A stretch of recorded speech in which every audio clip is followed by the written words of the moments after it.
नमस्कार, स्वागत है आप सभी का। मैं हूं आपके साथ श्रावणी पटनायक। बुलेटिन की शुरुआत करेंगे। बुंदेलखंड के जनपद हमीरपुर में निकाय चुनाव की जनसभा को संबोधित करने आए उत्तर प्रदेश के उप मुख्यमंत्री बृजेश पाठक ने अपने सभी बीजेपी प्रत्याशियों के समर्थन में जनता से अपील करते हुए वोट की मांग की और कहा कि देश में चल रही डबल इंजन की सरकार, जिसके माध्यम से देश और प्रदेश में विकास की गंगा बह रही है, उसी के मद्देनजर आपको निकाय चुनाव में बीजेपी प्रत्याशियों को जिताकर ट्रिपल इंजन की सरकार के माध्यम से अपने निकाय क्षेत्र में विकास की गंगा को हर और तेज गति देना होगा। जनपद हमीरपुर मुख्यालय के पुरानी तहसील ग्राउंड में डिप्टी सीएम बृजेश पाठक की जनसभा के दौरान बीएसपी, सपा, आपा पार्टी के पदाधिकारियों समेत कई नेताओं ने डिप्टी सीएम की उपस्थिति में अपनी अपनी पार्टियों से तिलांजलि देकर बीजेपी का दामन थामा और कहा कि अब हमारी अपनी पार्टियों में कोई सम्मान नहीं रहा है, जिसके चलते अब हम बीजेपी पार्टी में सम्मानित होकर विकास की गंगा में शामिल हो रहे हैं। डिप्टी सीएम बृजेश पाठक ने अपने संबोधन में कहा है कि सभी चुनाव में बीजेपी प्रचंड बहुमत के साथ आ रही है।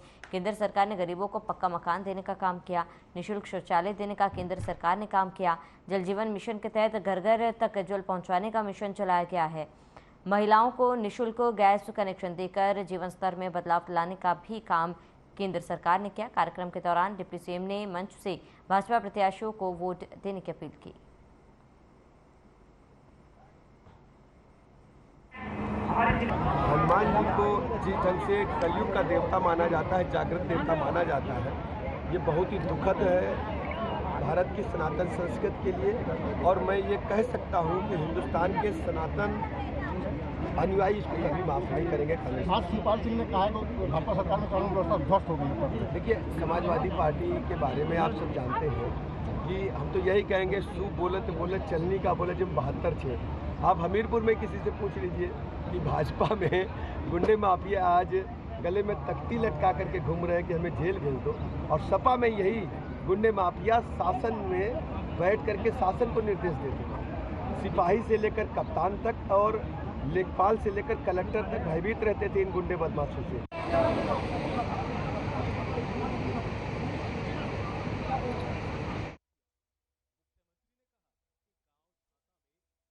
अजीतमल तहसील क्षेत्र में पहुंचे उप मुख्यमंत्री केशव प्रसाद मौर्य ने निकाय चुनाव में अध्यक्ष पद के प्रत्याशियों समेत पार्षदों को भी जिताने की जनता से अपील की है। यूपी के उप मुख्यमंत्री केशव प्रसाद मौर्य हेलीकॉप्टर से औरैया जनपद के अजीतमल तहसील क्षेत्र पहुंचे। गेस्ट हाउस में पहुंचने के बाद उप मुख्यमंत्री का गेस्ट हाउस के मंच पर सांसद समेत सदर विधायिका समेत जिला कार्यकारिणी के पदाधिकारियों ने माल्यार्पण का स्वागत किया। इसके साथ ही कई लोगों ने अन्य पार्टियों को छोड़कर भाजपा में शामिल हुए। मंच से भाषण में उप मुख्यमंत्री ने जनता से भारत माता की जय और जय श्री राम के नारे के साथ अभिनंदन किया।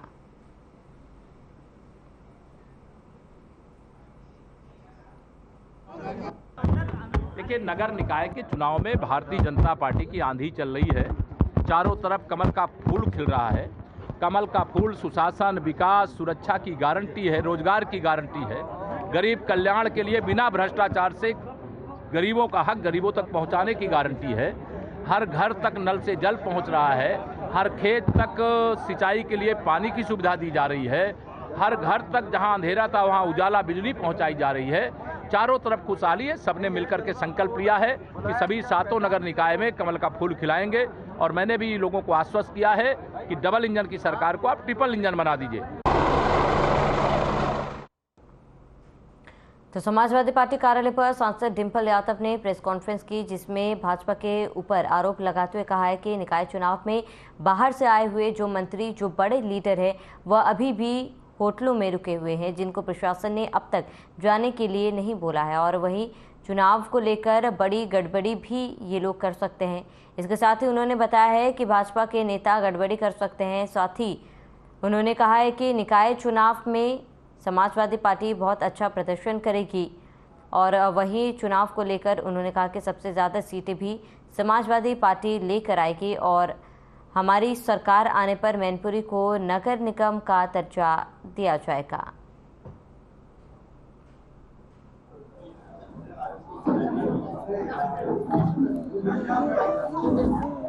हम सभी जानते हैं कि नगर निगम चुनाव होने जा रहे हैं। अब 2 ही दिन बचे हैं जब मतदान होने जाएगा, और हमें ऐसी सूचना मिल रही है लगातार कि यहाँ पे मंत्री लोग आके रुके हुए हैं, जिन्हें अब ये भूमि छोड़ देनी चाहिए, क्षेत्र छोड़ देना चाहिए, क्योंकि बाहर के लोग हैं और किसी भी चुनाव में जो जनप्रतिनिधि नहीं है वो यहाँ नहीं रोक सकते हैं। तो मेरी प्रशासन से अपील है कि जो भी रूल्स एंड रेगुलेशंस हैं, जो भी नियम हैं, उन्हें वह पालन करें और जो भी बाहर के यहाँ पे मंत्री लोग रुके हुए हैं और जनप्रतिनिधि रुके हैं बाहर के, उन सबको कहें कि वो इस क्षेत्र को छोड़ के जाएं क्योंकि चुनाव होने जा रहा है।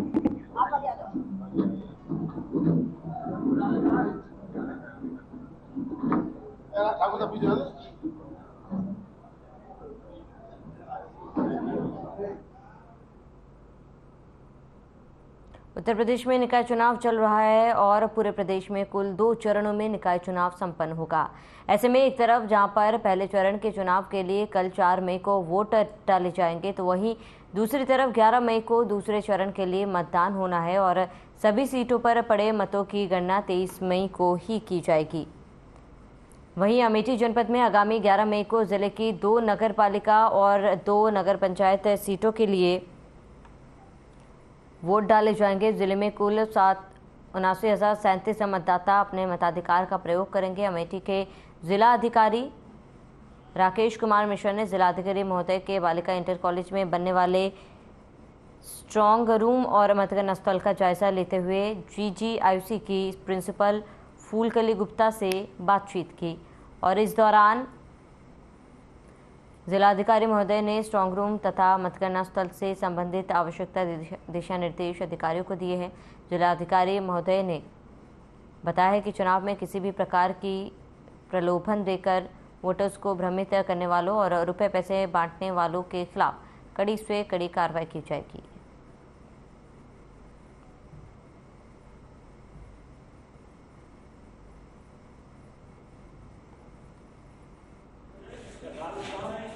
निर्वाचन की तैयारियां हैं, उधर ट्रेनिंग हो रही है और जहाँ पे स्ट्रांग रूम बनना है और जहाँ मतगणना होनी है वो मैं देखने आया था। स्थानीय अमेठी के क्षेत्राधिकारी और उपजिला मजिस्ट्रेट यहाँ पर हैं, तो उनको तैयारियों के संबंध चर्चा किया गया, क्या कराना है और कैसे कराना है, कहाँ लोग पॉलिटिकल पार्टी के लोग बैठे हैं, कहाँ काउंटिंग हो, कैसे होगा, ये सब चर्चाएँ थी। स्थल निरीक्षण था।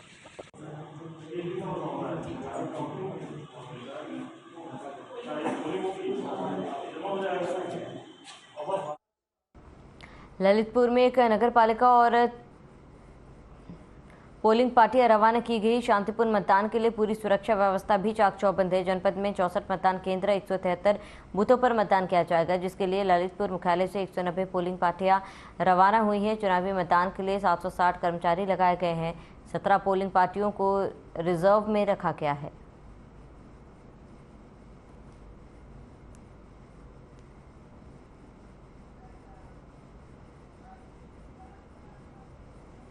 पोलिंग पार्टियां यहाँ पर रवाना हो रही है।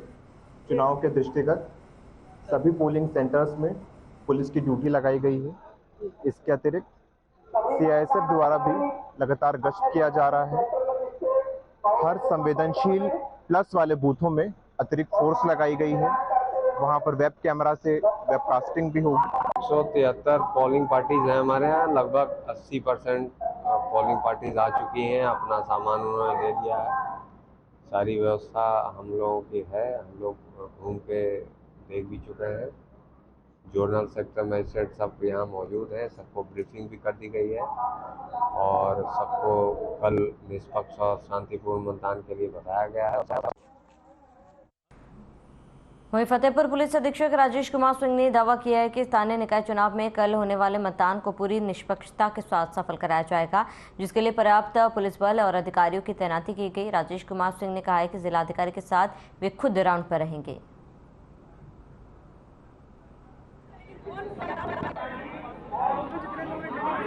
उसका इंतजाम किया है और इस इंतजाम में हमारे पुलिस बल, होमगार्ड्स के जवान, CISF और PAC की पुलिस बल लगाया गया है और 2 नगर पालिका निकाय में चुनाव हो रहा है।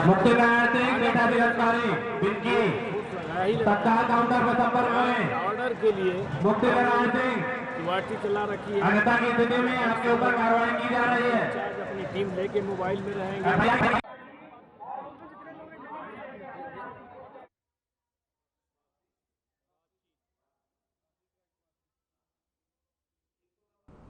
खबर जालौन से है, जहां नगर निकाय चुनाव के प्रथम चरण के लिए कल यानी गुरुवार को मतदान किया जाएगा। जालौन में मतदान के लिए पोलिंग पार्टियों का रवाना किया जाएगा। जिले की 4 नगर पालिका और 7 नगर पंचायतों के लिए 3,37,000 मतदाता अपने मताधिकार का प्रयोग करेंगे। मतदान में किसी भी प्रकार की गड़बड़ी ना हो, इसके लिए जिलाधिकारी चांदनी सिंह और एसपी ईरज राजा की निगरानी में पोलिंग पार्टियों को रवाना किया जाएगा। बता दें कि जालौन में मतदान के लिए 150 मतदान केंद्र और 467 बूथ बनाए गए। जिले के 12 जोन और 52 सेक्टरों में बांटा गया। मतदान में किसी भी प्रकार की गड़बड़ी ना हो, इसके लिए संवेदनशील और अति संवेदनशील मतदान केंद्रों को चिन्हित किया गया।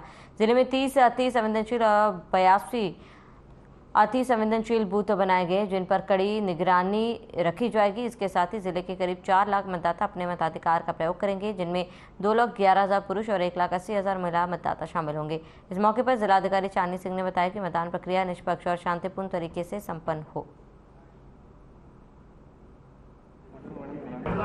कल चुनाव हो रहा है प्रथम चरण में, और हमारे 150 मतदान केंद्र जो है वहाँ पर हमारे द्वारा पुलिस व्यवस्थापन किया गया है।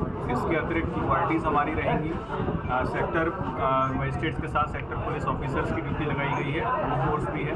इसके अलावा सभी अधिकारीगणों के साथ, सभी SHOs SOs के साथ भी हम लोगों ने क्यूआरटीज एक्स्ट्रा बनाई है, जो कि उनके साथ रहेंगी। जनपद जालौन नगर निकाय चुनाव के प्रथम चरण में आता है, तो मतदान यहाँ पे 4 तारीख यानी कल शेड्यूल है, और कल सुबह 7 बजे से 6 बजे तक ये मतदान होना है। और इसी के संबंध में हमारी सारी तैयारी पूर्ण हो चुकी है। 467 बूथ है, कुल 150 मतदान केंद्र है, और हमने आज रवानगी जो की जा रही है, प्रत्येक तहसील में एक सेंटर बनाया है रवानगी के लिए, और वहीं से नगर निकायवार सभी पार्टियां रवाना हो रही हैं। पुलिस बल भी सभी जगह मौजूद है, जो साथ में पार्टी से रवाना होगी, और पूरी तैयारी हमारी दुरुस्त है।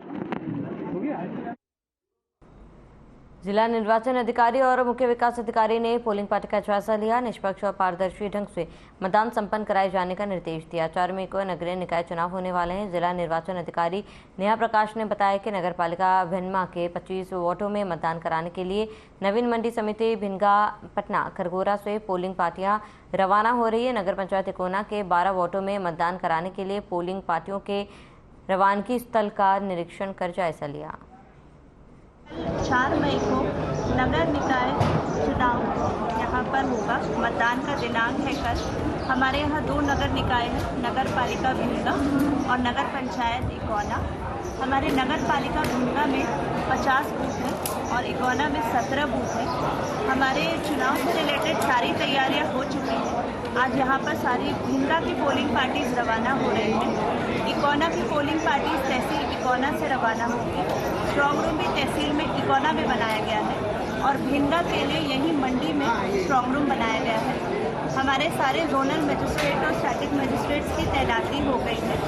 प्रेक्षक महोदय के साथ जिले में बैठक हो गई है। बुलंदशहर से बड़ी जानकारी। जिले में हुई जबरदस्त ओलावृष्टि, मक्का समेत सीजन की तमाम फसलों को नुकसान। ओलावृष्टि से बैल वाली फसल मक्का को नुकसान। आहार क्षेत्र में करीब 20 मिनट हुई ओलावृष्टि। बड़ी जानकारी, अहम खबर आपको बता दें इस वक्त की बड़ी खबर। ओलावृष्टि से आहार क्षेत्र में करीब 20 मिनट हुई बरसात। इस वक्त की बड़ी खबर, अहम जानकारी आपको बता रहे हैं। जिले में जबरदस्त ओलावृष्टि से कई फसलों को नुकसान हुआ है और जिले में जबरदस्त ओलावृष्टि हुई है।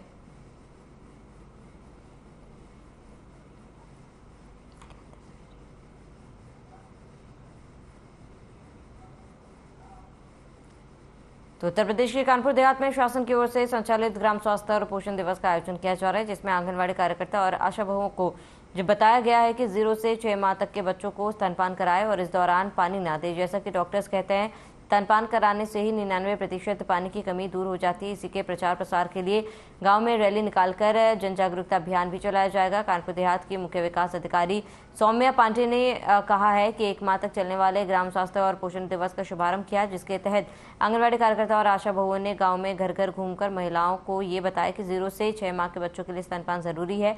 इस दौरान प्राथमिक विद्यालय तिगाई, द्वितीय और आंगनवाड़ी केंद्र के भवन और अन्य व्यवस्थाओं के बावद विद्यालय के हेडमास्टर राहुल सुमन ने निर्देश दिए।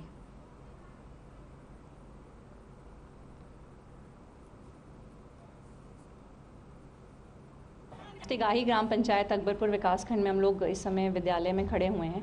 यहाँ पे सरकार द्वारा माह मई और जून में no water only breastfeeding campaign की शुरुआत की गई है, जिसमें हमारी जितनी भी माताएं बहनें हैं उनको आंगनवाड़ी केंद्र और हमारी आशा बहुओं के माध्यम से बताया गया है कि नवजात शिशु को 6 महीने तक सिर्फ स्तनपान देना चाहिए। उससे बच्चे का जो संक्रामक क्षमता है वो बढ़ती है और स्तनपान से ही बच्चे को लाभ होता है।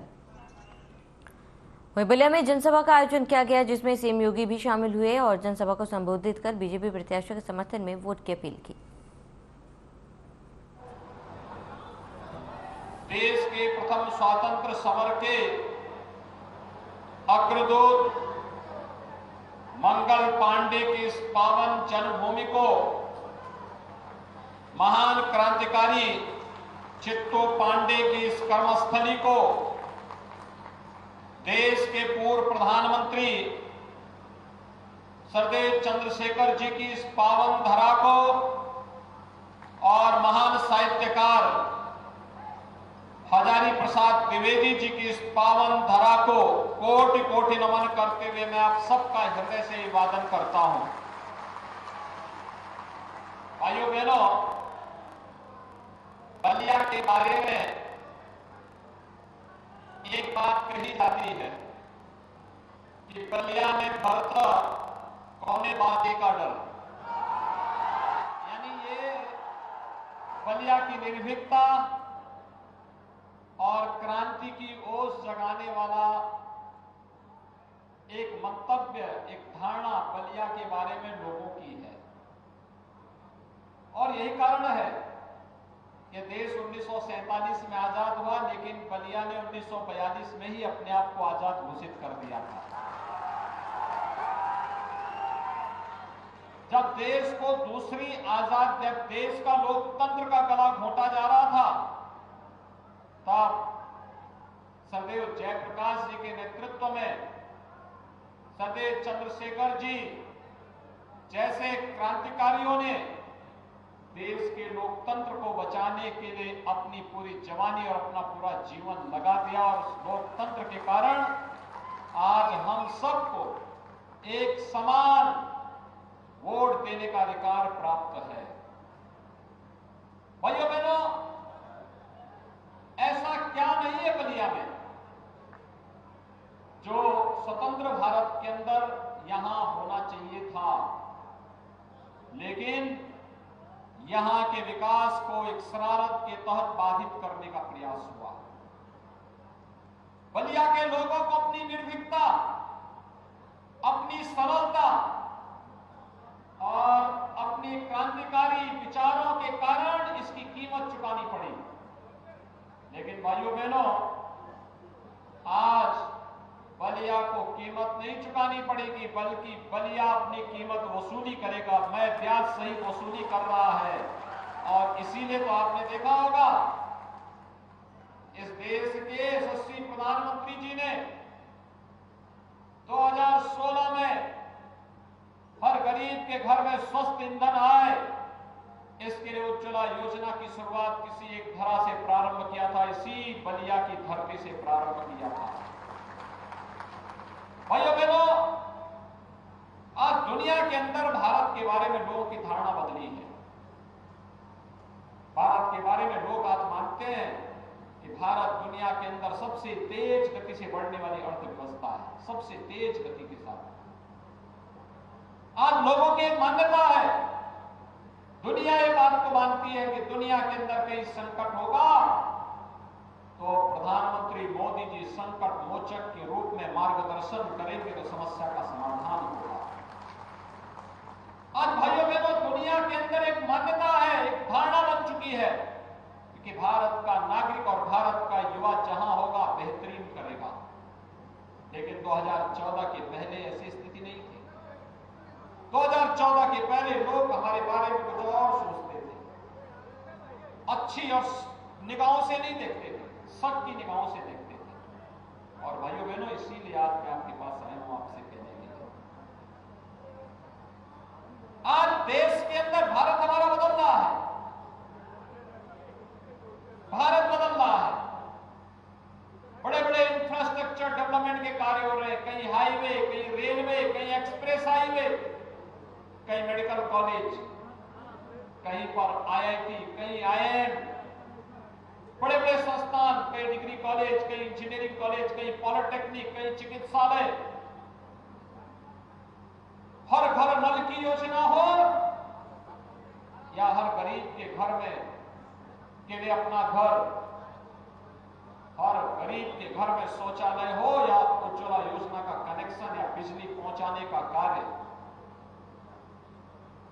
हर गरीब का अपना बैंक का अकाउंट हो या फिर हर गरीब को 5 लाख रुपए की स्वास्थ्य बीमा का आयुष्मान भारत का स्वास्थ्य कवर, ये सब फ्री में उपलब्ध कराया जा रहा है। और कोरोना कालखंड में तो दुनिया ने भारत के इस चमत्कार को देखा।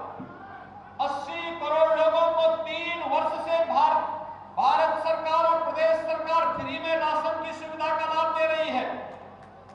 80 करोड़ लोगों को, जिसमें से 15 करोड़ उत्तर प्रदेश के लोग हैं। भाइयों बहनों, 220 करोड़ वैक्सीन की डोज फ्री में भारत के नागरिकों को प्रधानमंत्री मोदी जी के द्वारा उपलब्ध कराया गया। ये चीजें दिखाती हैं कि आज भारत प्रधानमंत्री मोदी जी के नेतृत्व में न केवल सुरक्षित है, न केवल समृद्धि को प्राप्त कर रहा है, बल्कि हर नागरिक के जीवन में भी स्वावलंबन को स्थान देकर के उसे आगे बढ़ने के लिए प्रेरित किया जा रहा है। एक एक योजना स्वावलंबी योजना है, आगे बढ़ाने की योजना है, और उसे आगे बढ़ाने के लिए ही आज मैं आपके पास आया हूं, आपसे अपील करने के लिए। प्रधानमंत्री मोदी जी के विजन को उत्तर प्रदेश ने मिशन मान करके कार्यक्रमों को आगे बढ़ाया। 2017 के पहले जिस प्रदेश में तुष्टीकरण की राजनीति होती थी, आज उसी प्रदेश में तुष्टीकरण नहीं बल्कि प्रत्येक नागरिक के सशक्तिकरण की राजनीति हो रही है।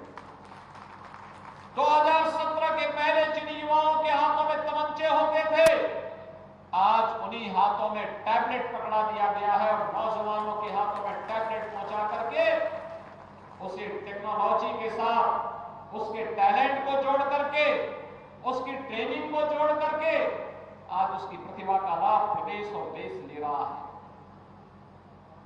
आज उत्तर प्रदेश पर्व और त्योहार आने पर उपद्रव नहीं होते। कोई भी मत और मजहब हो, पर्व त्योहार किसी के भी हो, शांतिपूर्ण तरीके से होते हैं। उपद्रव का स्थान उत्सव ने ले लिया है। ये वही प्रदेश है जहां पहले युवाओं के हाथों में कट्टा पकड़ाया जाता था। आज स्कूल और कॉलेज नियमित सत्र चला करके उन्हें कलम पकड़ाने का काम किया जा रहा है। भाइयों बहनों, बदलती हुई उत्तर प्रदेश की तस्वीर आप सबके सामने है। नगरीय जीवन में परिवर्तन हुआ है, नगरीय क्षेत्रों में व्यापक परिवर्तन लाने का काम हुआ है। 17 के पहले जो नगर कूड़े के ढेर हुआ करते थे, आज साफ नगर हैं, स्मार्ट सिटी के रूप में अपनी पहचान बना रहे हैं। 17 के पहले जिन नगरों में शोधों का आतंक हुआ करता था, आज वही नगर 17 के बाद अगर आप देखेंगे उन्हीं नगरों। और चलिए इसी के साथ इस बुलेटिन में फिलहाल में ऐसा देते हैं। देश और प्रदेश की तमाम बड़ी खबरों के लिए बने रहे हमारे साथ।